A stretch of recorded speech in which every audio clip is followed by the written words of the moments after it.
ಮುಂದಿನ ರಾಶಿ ಕಡೆಯ ರಾಶಿ ಮೀನರಾಶಿ. ಅಕ್ಷಯ ತೃತೀಯ 2024 ಫಲಾಫಲ ನೋಡೋಕೆ ಹೋದಾಗ ರಾಷ್ಟ್ರಾಧಿಪತಿ ಕೂಡ ಗುರು ಆಗಿರ್ತಾನೆ. ಈ ರಾಶಿಯವರಿಗೆ 3ರಲ್ಲಿ ಗುರು, 12ರಲ್ಲಿ ಶನಿ ಸಂಚಾರ ಮಾಡ್ತಾ ಇರ್ತಾರೆ. ಇನ್ನು ಅಕ್ಷಯ ತೃತೀಯ ಪ್ರಭಾವವನ್ನು ಫಲವನ್ನು ನೋಡೋಕೆ ಹೋದಾಗ ಇವರಿಗೆ ಮನೆ ಖರೀದಿ ಯೋಗ, ಸೈಟ್ ತಗೊಳ್ತಕ್ಕಂಥ ಯೋಗ.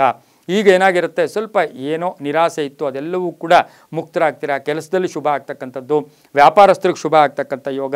ಗುರಿ ಮುಟ್ಟೋಕೆ ಇದು ಸಕಾಲ, ಗುರಿ ತಲುಪೋಕೆ ಸಕಾಲ. ಬಂಗಾರ ತಗೋಬೋದು, ಬೆಳ್ಳಿ ತಗೋಬೋದು. ನಾವೀಗ ಬಂಗಾರವನ್ನು ಅಕ್ಷಯ ತೃತೀಯಕ್ಕೆ ತಗೊಳ್ಳೇಬೇಕು ಅಂತೇನಿಲ್ಲ. ಒಂದು ಇಡೀ ಉಪ್ಪನ್ನು ಕೂಡ ಮನೆಗೆ ತಂದಿದ್ದಾದರೆ ಅದು ಅಕ್ಷಯವಾಗಿ ಆ ಮನೆಯನ್ನು ಸಮೃದ್ಧಿಗೊಳಿಸುತ್ತೆ ಅಂತ ಕೂಡ ಶಾಸ್ತ್ರಗಳು ಹೇಳುತ್ತೆ, ಅವರವರ ಶಕ್ತಾನುಸಾರ. ಆದರೆ ಇವರಿಗೆ ಬಂಗಾರ ಯೋಗ ಇದೆ, ಆಸ್ತಿ ಯೋಗ ಇದೆ, ಹಾಗೆ ನಿರ್ಧಾರಗಳು ಚೆನ್ನಾಗಿರುತ್ತೆ.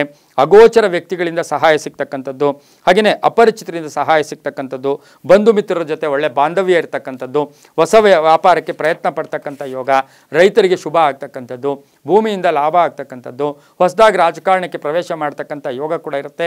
ಹಾಗೆ ಮೀನರಾಶಿಯ ಮಹಿಳೆಯರಿಗೆ ಕೀರ್ತಿ ಪ್ರತಿಷ್ಠೆಗಳು ಜಾಸ್ತಿ ಆಗ್ತಕ್ಕಂಥದ್ದು, ಯೋಗಗಳು ಚೆನ್ನಾಗಿರ್ತಕ್ಕಂಥದ್ದು, ಮದುವೆ ವಿಷಯಗಳಲ್ಲಿ ಶುಭ ಆಗ್ತಕ್ಕಂಥದ್ದು, ಹಾಗೆಯೇ ಆರೋಗ್ಯ ಕೂಡ ಚೆನ್ನಾಗಿರುತ್ತೆ. ಹಾಗೆ ವಾಹನ ಯೋಗ ಇದೆ, ರಾಜಕಾರಣಿಗಳಿಗೂ ಶುಭ ಆಗುತ್ತೆ. ಮಹಿಳೆಯರಿಗೆ ಸಾಕಷ್ಟು ಸಂಕಲ್ಪಗಳು ಈಡೇರ್ತಕ್ಕಂಥ ದಿನ, ಒಂದು ಸಮಯ ಕೂಡ ಅಕ್ಷಯ ತೃತೀಯ ಪ್ರಭಾವ ಇರತಕ್ಕಂಥದ್ದು ಇರುತ್ತೆ.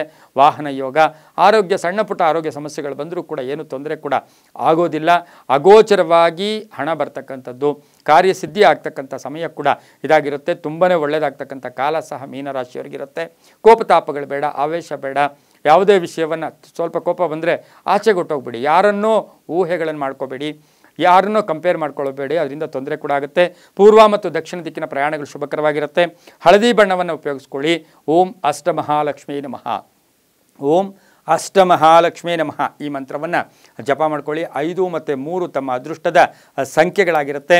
ಇದು ಪಂಚಫಲಗಳು ಅಂತ ಕರಿತೀವಿ. 5 ರೀತಿಯ ಫಲಗಳು, ಹಣ್ಣುಗಳು 5 ರೀತಿಯ ಹಣ್ಣುಗಳನ್ನು ದೇವಿಯ ದೇವಸ್ಥಾನದಲ್ಲಿ ಅಕ್ಷಯ ತೃತೀಯ ದಿವಸ ನೀವು 5 ರೀತಿಯ ಪಂಚಫಲಗಳನ್ನು, ಮಹಾಲಕ್ಷ್ಮಿ ಆಗ್ಬೋದು, ಕಾಳಿ ಆಗ್ಬೋದು, ದೇವಿಯ ದೇವಸ್ಥಾನದಲ್ಲಿ ಆ ಒಂದು ಪಂಚಫಲಗಳನ್ನು ಕೊಟ್ಟು ನಿಮ್ಮ ಹೆಸರಲ್ಲಿ ಅರ್ಚನೆ ಮಾಡ್ಕೊಳ್ಳಿ, ನಿಮ್ಮ ನಕ್ಷತ್ರದ ಮೇಲೆ ಅರ್ಚನೆ ಮಾಡ್ಕೊಳ್ಳಿ. ತುಂಬಾ ಒಳ್ಳೆಯದಾಗುತ್ತೆ.